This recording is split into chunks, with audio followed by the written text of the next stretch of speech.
என்னம்மா காலைல சீக்கிரம் நினைச்சிட்டு இருக்க?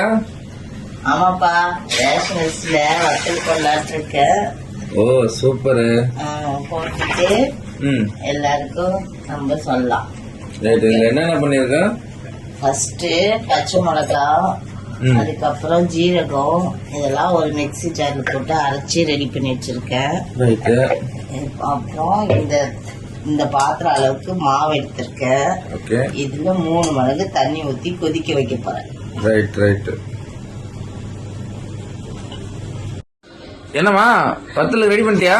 ரெடி ஆயிடுச்சுப்பா. இப்போ மாடியில கொண்டு போய் புளியறது தான் வேலை. புளியறதுனா எப்படி சொல்றீங்க? ரேஷன் புடவையை போட்டு அதனால புளிய போறேன்ப்பா. சரி ரைட். என்னம்மா போட ஆரம்பிச்சிங்க போல இருக்கு? ஆமாப்பா, வெயில் தேடி போட்டுலான்னு ஆரம்பிச்சிட்டேன். இது எப்போ எடுப்பீங்க? சாயந்தரம் ஈவினிங் ஆயிடுங்களா? Right okay. இது ஒரு நியூ ஸ்டைலா? பாம்பு ஸ்டைல் மாதிரி இருக்கு. ஆமாப்பா. ஓகே. சப்ஸ்கிரைப் பண்ணிருங்க ஃப்ரெண்ட்ஸ். Okay friends.